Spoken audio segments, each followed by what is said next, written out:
Baik, ini ada beberapa bagian sebenarnya dari presentasi ini, dari sharing ini. Yang pertama tentunya dengan pendahuluan ya. Jadi sebagaimana sudah saya sampaikan juga di pertemuan kita sebelumnya, bahwa kalau bicara masalah kesehatan itu ada 3 cara ya untuk dapat sehat ya, yang dapat diupayakan begitu ya.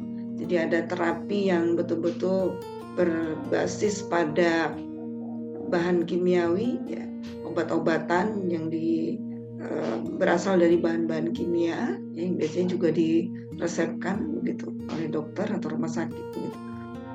Lalu ada juga yang masuk kategori fisioterapi atau terapi yang kategorinya menggunakan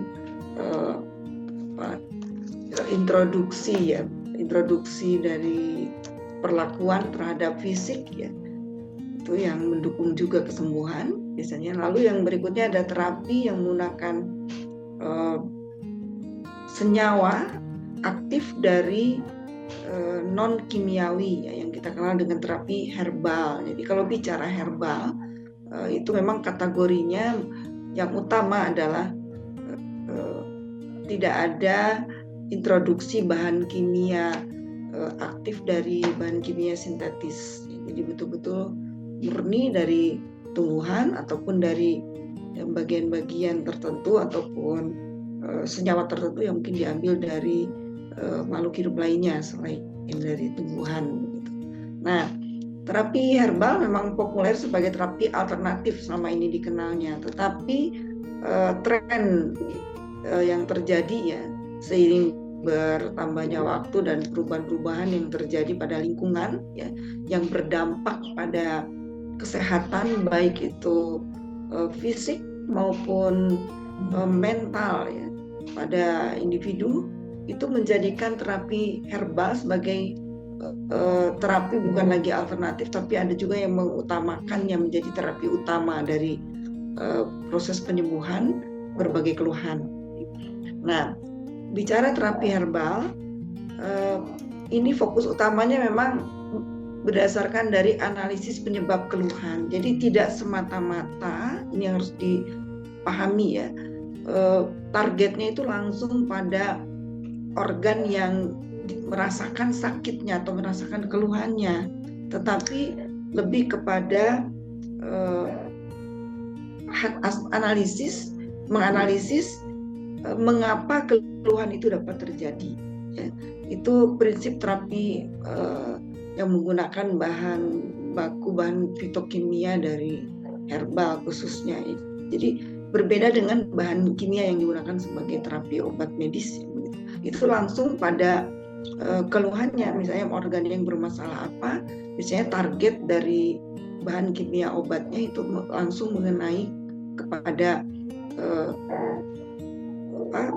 organ ataupun bagian yang merasakan keluhan tersebut. Itu bedanya, itu harus dipahami. Sehingga terapi herbal memang membutuhkan waktu ya, waktu untuk terjadinya reaksi pada tubuh itu lebih lama dibandingkan rata-rata lebih lama dibandingkan dengan terapi obat-obatan bahan kimia. Tetapi kalau kita bicara benefitnya atau keuntungannya, itu akan bersifat lebih permanen, dalam arti dapat memperbaiki kondisi yang dikeluhkan itu dari akarnya, dari akar masalahnya gitu ya. Dan itu dapat menjadi ya, kalau pada tubuh itu ada mekanisme untuk mengenali sumber gangguan itu ya, secara otomatis ya sel kita tuh punya kemampuan untuk itu, sehingga jika terjadi lagi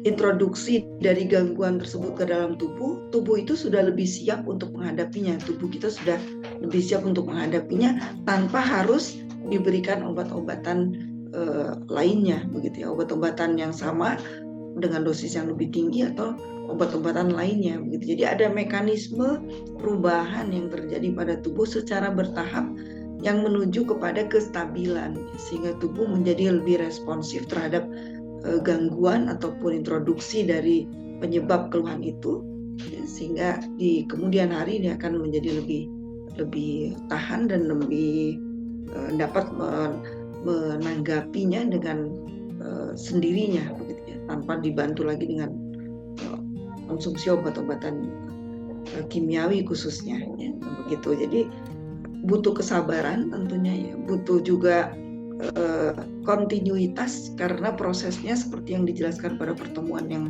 terdahulu, ya, yang lalu, itu prosesnya dimulai dari detox, ya, lalu ada proses adaptasi sebelum nanti ada proses perbaikan dari sel itu sendiri, ya, regenerasi, ya, ataupun nanti akan menuju ke proses kemapanan atau proses yang benar-benar sudah masuk ke arah penyembuhan, begitu. Itu berproses, sehingga jika terapi herbal ini dihentikan di tengah-tengah perjalanannya ketika berproses dalam tubuh, maka ketika akan memulai lagi, akan mengonsumsi herbal yang sama, itu akan mengulang lagi prosesnya dari awal, gitu.